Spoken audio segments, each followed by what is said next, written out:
تو السلام علیکم دوستوں، کل کے چیپٹر سے آگے شروع کرتے ہیں۔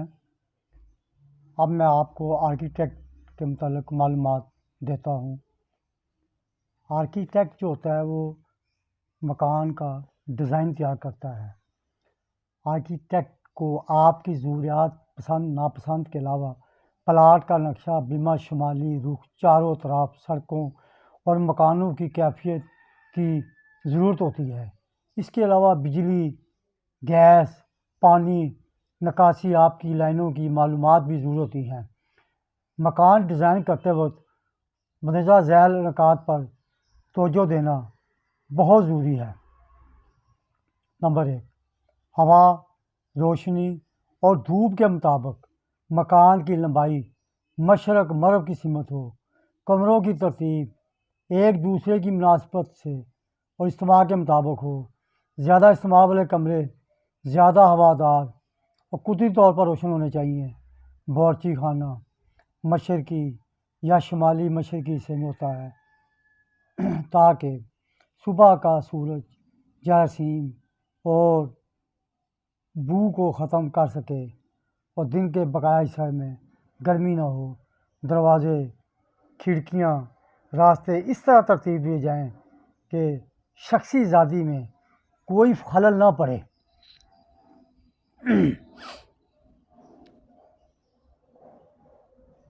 اور روشنی اور آب و ہوا بآسانی آ جا سکے۔ راستے سیدھے، مختصر، روشن ہوں تاکہ مکان کے ہر حصے میں خواہ اوپر یا نیچے آسانی سے پہنچا جا سکے۔ نمبر 7، جن دیواروں پر سورج کا براہ راست اثر ہو جیسے جنوبی، وہاں چھجے وغیرہ مناسب گہرائی کے بنانے چاہیے۔ ایسے حصوں میں سٹور، برآمدے، باتھ روم وغیرہ بنائے جا سکتے ہیں۔ یہ بنیادی چیزیں ہیں جن کو مد نظر رکھنا بہت ضروری ہے۔ بہتر ہے کہ شمالی سمت برآمدہ نہ دیا جائے کیونکہ یہ روشنی روکنے کا سبب ہوتا ہے۔ ویسے بھی آج کل جو مکان بن رہے ہیں اس میں برآمدے کا رواج تقریباً ختم ہوتا جا رہا ہے۔ بیڈ ہوتے ہیں، سٹور ہوتے ہیں اور ٹیرس ہوتے ہیں اوپر جا کے، اور نیچے ٹی وی لانچ ہوتا ہے، اور اتنی جگہ تو بچتی نہیں کہ جہاں پر آدمی برآمدہ بنا سکے۔ چھوٹا سا سین بچتا ہے، اور اس کے باہر کے تمام دروازے، مکان کے باہر کے تمام دروازوں اور کھڑکیوں پر بارش اور دھوپ کے بچاؤ کے لیے چھجے بہت ضروری ہے۔ گرم نرم علاقوں میں ہوا کے رخ کو زیادہ اہمیت دی جائے۔ مکان کے اب میں آپ کو بتاتا ہوں کہ مکان کے جو حصے ہوتے ہیں وہ کس طرح ترتیب ہوتی ہے۔ استعمال کے لحاظ سے مکان کے متعدد حصے کیے جا سکتے ہیں۔ نمبر 1، بیڈ روم جسے ہم خواب گاہ کہتے ہیں۔ نجی نشست گاہ یعنی جسے ہم لیونگ روم یا لاؤنج کہتے ہیں۔ نشست گاہ، ڈرائنگ روم، جہاں مہمانوں کا بیٹھنا ہوتا ہے، یعنی کہ آپ اگر چاہیں تو ایک علیحدہ مہمان خانہ بھی بنا سکتے ہیں جس کو گیسٹ روم کہتے ہیں، جو چھوٹا سا ہوتا ہے۔ طعام گاہ یعنی ڈائننگ روم، جہاں پر ڈائننگ ٹیبل کرسی ہوں گی اور آپ کھانا وغیرہ آسانی سے کھا سکیں گے۔ غسل خانہ،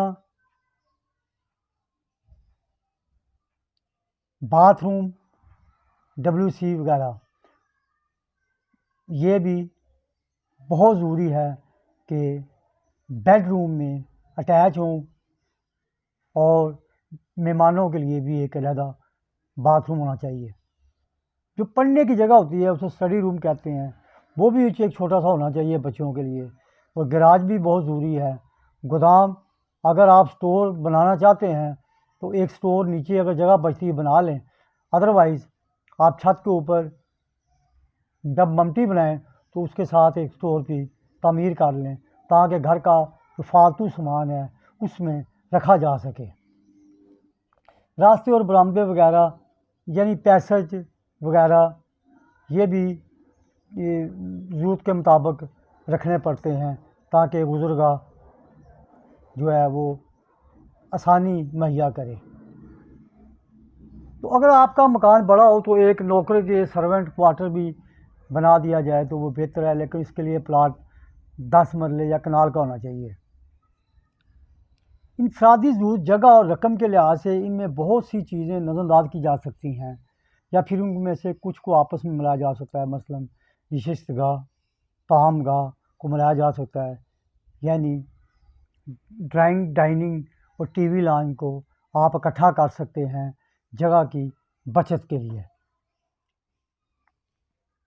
2 خوابگاہوں کے ساتھ ایک خانہ رکھا جا سکتا ہے، لیکن اگر علیحدہ بیڈ روم کے ساتھ علیحدہ باتھ روم ہو تو وہ زیادہ فائدہ مند اور سود مند ہے۔ اب اس میں یہ ہوتا ہے کہ بیسک سٹینڈرڈ جو ہوتا ہے مکان بنانے میں، وہ میرا ذیل چند بنیادی پیمانے اصول دیے جن کا خیال رکھنا بہت ضروری ہوتا ہے۔ یعنی کمرہ رقبہ، جو کم از کم ایک کمرے کا جو رقبہ ہے وہ 100 اسکوائر فٹ سے کم نہیں ہونا چاہیے۔ ایک کھڑکی باہر کی طرف ضروری ہے جو ہوا اور روشنی کے لیے کمرے کے رقبے کا کم از کم 10% ہو، تب ہوا کا آمد و رفت ہوگی۔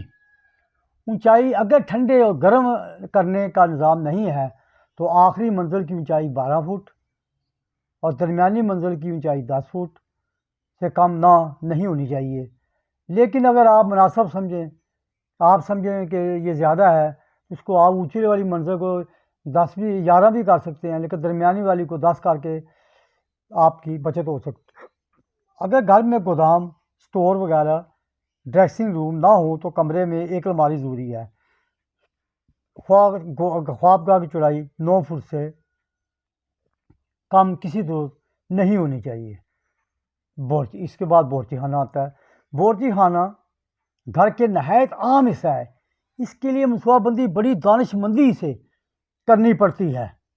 اس کو خاص کمروں سے دور اس طرح بنایا جائے کہ بو اور دھواں گھر میں نہ جائے، کیونکہ آپ بے شک گھر میں ہوڈ لگائیں، لیکن جب پکوڑے بنتے ہیں یا گھر میں پراٹھے پکتے ہیں تو اس وقت جو گھر کا دھواں ہوتا ہے کچن کا وہ باہر کی طرف نکلتا ہے، وہ کمروں کو بھی افیکٹ کرتا ہے۔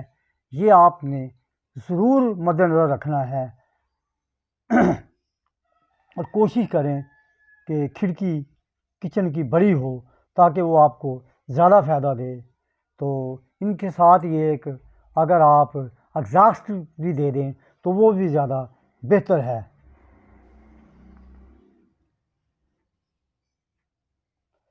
یعنی یہ میں نے آپ کو بتایا ہے کہ بڑی بڑی کھڑکیاں مہیا ہونی چاہیے کچن کے لیے، خاص طور پہ سنک اور چولہے کے قریب دھواں نکلنے کے لیے ہوڈ، روشن دان یا ایگزاسٹ پنکھے کا لگانا بہت ضروری ہے۔ آج کل جب کہ نوکر نایاب ہیں، گھر کی مالکن کا بیشتر حصہ باورچی خانے میں ہی گزرتا ہے، اور فی زمانے میں جو گھر کا مالک ہے وہ بھی عورت ہے، گھر کا چوکی دار بھی عورت ہے، گھر کی ساری سپرویژن بھی عورت کے ہاتھ میں ہوتی ہے، اور یہ کچن جو ہے یہ گراج کے سامنے ہونا چاہیے تاکہ عورت کی نظر رہے کہ بچہ کون باہر جا رہا ہے، کون آ رہا ہے، باہر کون آیا ہے، کون گیا ہے، اس کی نظر جو ہے وہ باہر گیٹ کی طرف ہو تاکہ وہ آسانی سے اس کو ہر چیز کا پتہ چل جائے۔ کچن چھوٹا یا بڑا حسب ضرورت مستطیل، چوکور، یو شکل کسی بھی طرح کا ہو سکتا ہے۔ اگر ٹی وی لانچ یا لیونگ لانچ جسے ہم کہتے ہیں بہتر ہے کہ شمالی سمت برآمدہ نہ دیا جائے، کیونکہ یہ روشنی روکنے کا سبب بن جاتا ہے۔ باہر تمام دروازوں اور کھڑکیوں پر بارش دھوپ سے بچاؤ کے لیے چھجے ضروری ہیں۔ گرم اور نرم علاقوں میں ہوا کے رخ کو زیادہ اہمیت دی جائے۔